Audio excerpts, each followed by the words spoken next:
इसमें कोई बेहतरीन अलग से कोई स्ट्रेटजी नहीं होती है। जो प्राकृतिक ड्यूटी हमारी है उसको ड्यूटी को ईमानदारी से निर्वाह करने की कोशिश करते हैं, और कोशिश में कामयाबी कितनी मिली ये तो जनता तय करती है। लेकिन तन मन धन से जो बनता है, एक विधायक की जो ड्यूटी होना चाहिए, वो ड्यूटी को मैं ईमानदारी से निर्वाह करता हूँ। लगातार एक के बाद एक 6 बार आप विधायक चुने गए, लेकिन 2013 का चुनाव आता है, वहाँ 8,000 का अंतर रह जाता है, और फिर 2018 का विधानसभा चुनाव आता है मात्र 2600 वोट से। तो अब 2023 के इलेक्शन में आपको नहीं लगता कि प्रीतम सिंह लोधी एक मजबूत कैंडिडेट है और वो लगातार वोटों के अंतर को कम कर रहा है? तो अब जो परिस्थितियां हैं उनमें कैसी परिस्थितियों को आप देख रहे हैं जनता की? देखिए, 30 साल मुझे हो गए। 30 साल में कभी मार्जिन बढ़ा है, कभी घटा है।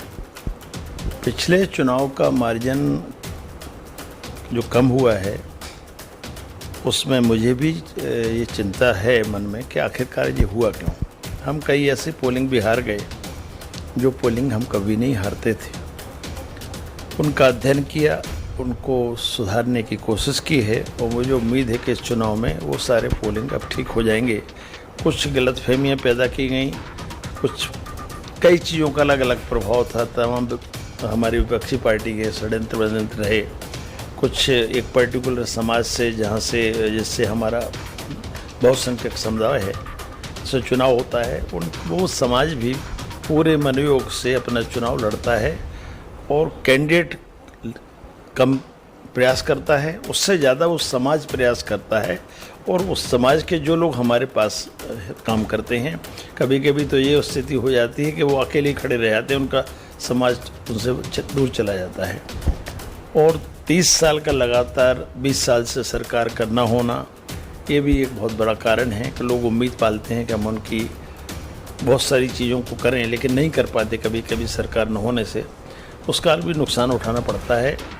और पिछले चुनाव में एक बात और हुई थी कि जितने हमारे मतदान केंद्र थे उन पे जो समर्थक लोग थे, जो जहां हम जीतते हैं, वहां बहुत टाइट व्यवस्था थी। और जहां हमारे लोग कमज़ोर हैं, SC के वोटर है, और वहाँ मतदान दूसरे लोग बहुत ज़्यादा हैं, तो वहाँ मतदान को प्रभावित करने की कोशिश होगी। और वहाँ कहीं कहीं तो मैंने देखा कि इसका चौकीदार, कहीं होमगार्ड का सिपाही, ऐसे कमज़ोर लोगों की वहाँ व्यवस्था की थी कि जिससे वहाँ बूथ कैप्चरिंग भी एक तरह से हो गई, और हमारे कई जगह लोग वोट भी नहीं डाल पाए। और जहाँ एक पर्टिकुलर समुदाय रहता है वहाँ की वोटिंग परसेंटेज आप देखोगे तो 90%, 95%, जो कि सोच नहीं सकते इतनी पोलिंग होगा, लेकिन हुआ। उसी कारण से वो लीड का अंतर भी आया। तो अब जो आने वाला चुनाव है, इसमें क्या आपकी ऐसी तैयारियां हैं कि उस वोट बैंक जो 2600 से आप पिछला चुनाव जीते थे, उसकी संख्या ऐसी बढ़े? क्योंकि ये बात दरअसल सवाल इसलिए क्योंकि प्रीतम सिंह लोधी के आने के बाद ये परिस्थितियां यहाँ पर बनी कि एक कोई कैंडिडेट आपको फाइट देता हुआ दिखाई दिया। पिछले 30 वर्षों के अंतराल में आप 6 बार लगातार अभी भी विधायक हैं, और हो सकता है आगे भी रहें। तो आपको क्या लगता है, क्या प्रीतम सिंह लोधी जो कैंडिडेट है, उनके आने के बाद आपको इन परिस्थितियों का सामना करना पड़ा है, या पहले से ऐसी परिस्थितियां बन रही थी? इसमें कैंडिडेट का बहुत ज़्यादा योगदान नहीं है। देखिए, 2 तरह का वोटर है, 3 तरह का। एक तो परंपरागत बीजेपी का जो वोट है वो तो उनका है ही। एक पर्टिकुलर समाज का यहाँ बहुत में मतदाता है, 2 वोट। तीसरा, हमसे जो किसी कारण से 30 साल में टुकड़ों में नाराज होता चला गया, वो वोट। ये 3 तरह का वोट लगातार हुआ जो इकट्ठा हुआ, उससे ऐसा लगने लगा कि किसी कैंडिडेट की वजह से हो रहा है। ये किसी कैंडिडेट की वजह से नहीं हो रहा है, कहीं हमारे द्वारा कुछ गलतियां हो सकती हैं, या लोगों की जो उम्मीद है उस पर हम खरे नहीं उतर पाते हैं, तो उसका भी नुकसान होता है। तो आदमी के पास एक ऑप्शन होता है जो हमसे नाराज़ होता है कि दूसरी तरफ चला जाए। तो कैंडिडेट को नहीं देखता, वो ये देखता है कि हमारे खिलाफ जो भी लड़ता है वो ही आता है। वो तो कोई भी आएगा। स्वामी लोधी भी आए थे, स्वामी लोधी उस ज़माने में आए थे जिस समय कांग्रेस की सरकार थी, लेकिन उनको भी परसेंटेज मिला के देखोगे तो जितना परसेंटेज आज है वो लगभग उतना ही उस समय उनको वोट मिला था। संख्या चूंकि बढ़ रही है लगातार मतदाता, तो वो दिखाई देता है कि, लेकिन अंतर पटने का ये बहुत बड़ा कारण है कि हमसे जो नाराज लोग हैं, शायद वो नाराजगी बढ़ी है, उस वजह से ये अंतर कम हुआ है। जब हम लोग अभी बाहर बात कर रहे थे लोगों के बीच, आम लोगों के बीच, तो उनका कहना था कि पिछोर विधानसभा में तो हमारी ही सरकार है, केपी सिंह कक्का जो यहाँ से विधायक हैं, तो और मध्य प्रदेश की जो शिवराज सिंह चौहान साहब की सरकार है उससे हम लोग नाराज हैं। तो यहाँ पर लोगों का ये एक ऐसा दिमाग कि हमारी यहाँ की सरकार ठीक है, ऐसा कैसे? क्योंकि जब लोगों से बात करें तो वो कहते हैं हमारे पिछोर की सरकार बहुत ठीक है, हमारे केपी सिंह कक्का जी बहुत ठीक है। तो यहाँ की लोगों की एक अजीब तरीके की भाषा सुनाई देती है, ऐसा क्यों? अब ऐसा इसलिए कि मैं लगातार यहाँ रहता हूँ, एक तो मैं, और मैं अनुपस्थिति मेरी कम होती है, तो उस कारण से लोगों को ऐसा लगता है कि सरकार अपनी है, जबकि हकीकत तो ये नहीं। जो सरकार न होने का नुकसान होता है वो तो हमारा होता ही है, लेकिन हमारे लोगों के मन में एक भाव रहता है कि यहाँ तो हमारी ही सरकार है, लेकिन यथार्थ तो नहीं है। ये तो वो उनका सोच है, उन्हें ऐसा लगता है कि अपनी ही सरकार है, लेकिन उन परिस्थितियों से मैं जूझता हूँ, क्योंकि उनका सामना नहीं होता, उनके सामने ऐसी परिस्थितियाँ पैदा नहीं होती कि वो परेशान हो जाएं। मैं उनसे कैसे जूझता हूँ, कैसे उनसे लोगों को निकालता हूँ, ये मैं ही समझ सकता हूँ। लेकिन उनको कभी वास्ता नहीं पड़ता, परेशानी नहीं आती, इसलिए वो मानते हैं कि हमारी सरकार है, जबकि हकीकत तो मध्य प्रदेश में 20 साल के अगर कार्यकाल को देखा जाए भाजपा की ही सरकार है। अब चूंकि चुनाव आने वाला है, बुंदेलखंड के एरिया में आपकी एक खास पकड़ मानी जाती है, चाहे वो किसी भी वर्ग का वोट बैंक हो, आपकी एक पकड़ मानी जाती है कि अगर केपी सिंह जी आएंगे तो निश्चित रूप से कुछ वोट बैंक का हमें फ़ायदा मिलेगा। तो मध्य प्रदेश की बुंदेलखंड बेल्ट में आपका कहीं जाने का, जहां कांग्रेस पार्टी आपको जिम्मेदारी देगी वहां जाने का विचार है? पार्टी जहाँ तय करेगी वो तो वहाँ जाना ही पड़ेगा, उसमें कोई सोचने की बात ही नहीं है। जहाँ जहाँ भी भेजा था, 3 जिलों में भी भेजा था, गुना, बिदसा और अशोकनगर, तो वहाँ गए थे, और जो कुछ वहाँ काम हमें दिया गया था वो हमने काम किया। भविष्य में भी जो पार्टी काम देगी उसके लिए जाना स्वाभाविक है। एक और कक्का जो सवाल जब आता है कि पिछली बार जब मध्य प्रदेश में सरकार बनती है कमलनाथ जी की, उसमें आपको मंत्री नहीं चुना जाता है, और उसका कारण दरअसल जब लोगों से बात करते हैं, आम लोगों से बात करते हैं, तो वो ज्योतिरादित्य सिंधिया को एक कारण बताते हैं कि उनकी वजह से उनको मंत्री नहीं चुना गया था। तो इस बात में कितनी सत्यता है? चूँकि लोग तरीके से बातें करते हैं, लेकिन मैं आपसे जानना चाहता हूँ कि वास्तविकता क्या थी। अब ये मैटर अभी चर्चा करने का विषय इसलिए नहीं है कि ये 5 साल गुजर गए, अब गुजरे हुए ज़माने का जिक्र क्या करें, जो कुछ गुजर गया अच्छा गुजर गया। तो अब की बार भोपाल में जो सरकार बनेगी, तो आपको क्या लगता है मध्य प्रदेश में कांग्रेस पार्टी कितनी सीटें लाकर मध्य प्रदेश में सरकार बनाएगी? उम्मीद तो कर रहे हैं कि बहुमत कांग्रेस को मिलेगा।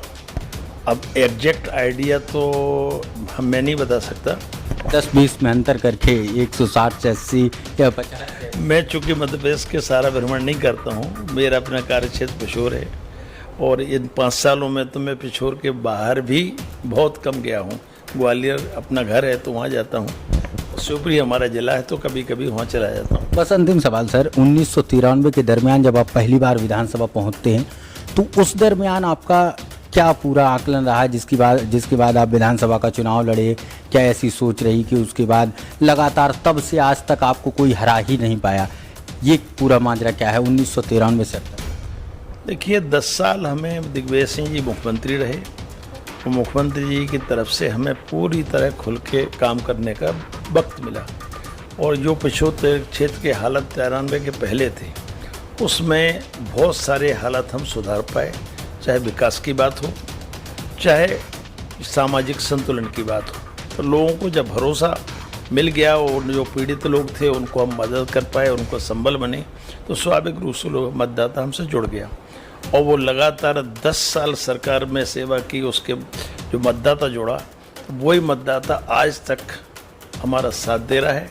और जो कुछ बनता है न सरकार रहते हुए भी मेरी ईमानदारी से कोशिश होती है कि उस मतदाता को संकट से निजात मिले, और क्षेत्र के विकास में थोड़ी बुद्धि का प्रयोग करना पड़ता है। कौन सी योजना में हम फिट हो रहे हैं, कहाँ फिट होंगे, केंद्र सरकार में फिट होंगे या मध्य प्रदेश सरकार की, ये ऐसे भले ही भाजपा की सरकार रही, लेकिन ये और नदी परियोजना का जो डैम बना है अभी लगभग पूरा होने को है, उस नहर का पानी पूरे के पूरे इलाके को मिलेगा।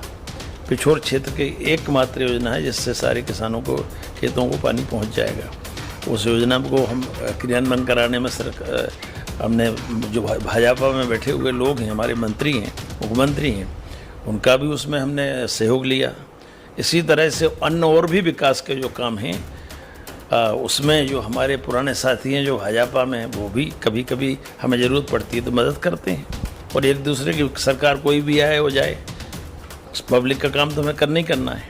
तो अपने संबंधों के आधार पर, चाहे व्यक्तिगत रूप से हो, चाहे अपने योजनाओं में कैसे पिछड़े क्षेत्र को प्रायोरिटी दिलाई जाए, ये कुछ हमारा भाग्य अच्छा रहा ऐसा मान लो। तो लगभग वो सारे काम होते रहे जिनकी हमें ज़रूरत थी।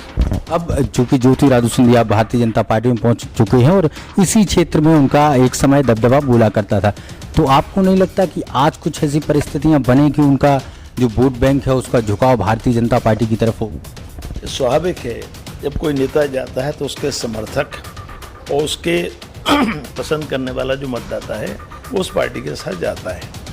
अब यही प्रश्न हमारे सामने है कि उनके साथ जो लोग चले गए या जो मतदाता का आकर्षण भाजपा की तरफ हुआ उसकी भरपाई कहाँ से करें। और इसी के लिए मैं पिछले 1-2 महीने से लगातार समझ रहा हूँ कि उसकी भरपाई हम कैसे करेंगे, क्योंकि लोग जाते रहें और नए लोग आए नहीं तो फिर चुनाव में तो खतरा उत्पन्न होता ही है। तो उसी की भरपाई मैं कोशिश कर रहा हूँ कि उनके जाने के बाद जो नुकसान हुआ है हमारा, उसकी भरपाई किसी न किसी रूप में कहाँ से हम कर सकते हैं, उसका प्रयास जारी है। बस अंतिम सवाल सर, जो आने वाला चुनाव है इसमें आपको क्या लगता है अपने दिल से कि कितने मतों से आप विजयी होंगे? देखिए, अभी तो मैं लोगों की भावना और मनसा को जानने की कोशिश कर रहा हूँ। ये चुनाव जैसे जैसे करीब आएगा उस समय किस तरह का माहौल बनेगा, किस तरह का ध्रुवीकरण बनेगा। जो भी चुनाव लड़ता है सोचता तो यही है कि वो जीतेगा, लेकिन मैं यथार्थ में जीता हूँ। अभी हमारी ड्यूटी थी वो कर रहा था, मैंने कभी इस बात पे ध्यान नहीं दिया कि चुनाव में क्या होगा। अब चुनाव पे ध्यान दे रहे हैं, सेवा के बाद जो वातावरण है, क्योंकि इसमें तमाम तरह के षड्यंत्र होते हैं। एक आध षड्यंत्र सुनाऊँ आपको क्या? अभी एक षड्यंत्र हुआ, हमारे एक मोहार गांव पड़ता है, उसी सवाल पे मैं आने वाला। मोहार गांव पड़ता है, मैं एक हमारे ढीमर समाज का एक 6 महीने का बच्चा था, वो एक महिला पास के गांव की जयपुर में रहती थी, वो चुरा के ले गई। मैं भोपाल में था, भोपाल से लौट के आया तो उस परिवार के घर जा रहा था कि वो बच्चा मिल गया था, पुलिस लेके उसको आ रही थी। मैं उसी मनपुरा गांव में जा रहा था। लौट के जब जा ही रहा था तब मुझे पता लगा कि बम्बेरा गांव है मोहार के पास में, वहाँ आदिवासियों ने जाम लगा दिया है। मैंने पता किया तो बताया कि वो तो सब लोग, कुछ लोग शराब पिए हैं, कुछ महिलाएं भी हैं, वो जाम खोलने को तैयार नहीं। तो मैं तो जहाँ जाना था वहाँ गया। वहाँ जाने के बाद लौट के आया तो मुझे सारी चीज़ें, जाम भी खुल गया, सब चीज़ें हो गई, मैं अपने गांव चला गया। उस आदिवासी का पहले दिन भी फ़ोन आया जब उसने रिपोर्ट लिखाई थी, दूसरे दिन भी आया और तीसरे दिन सवेरे भी आया जिस दिन जाम था, सावन का दिन था।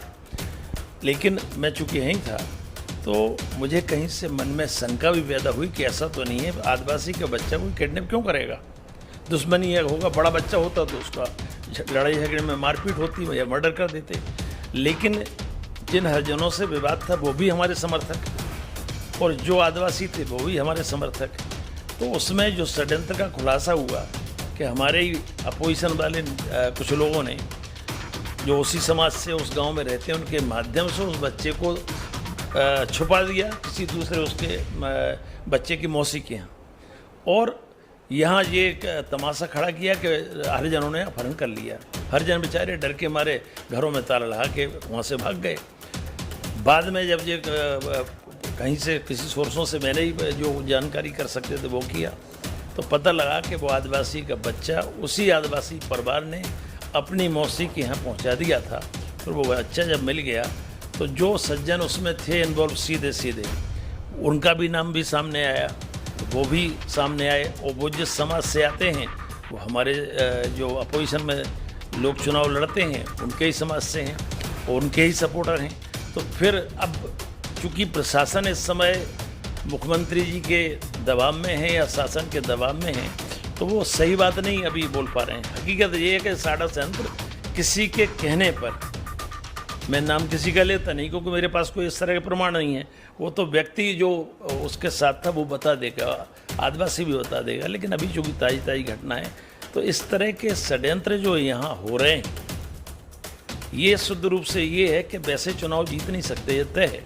लेकिन जो हमारा समर्थक वर्ग है उसको कैसे फंसाया जाए, एक पक्ष कैसे हमारे साथ हो, कई तरह के इस तरह के प्रयास हो रहे हैं, होंगे, आगे भी होंगे, और लगातार उनका सामना हमें करना पड़ा। लेकिन ऊपर वाला हमारे साथ है, तो षड्यंत्र वो कितने भी करते रहें, कामयाबी षड्यंत्रों में उनको नहीं मिलेगी। बहुत बहुत धन्यवाद। ये थे हमारे साथ केपी सिंह जी, विधायक हैं मध्य प्रदेश की पिछोर विधानसभा से, और बीते 30 वर्षों से लगातार इस विधानसभा सीट पर एक छत्र चुन करके आ रहे हैं।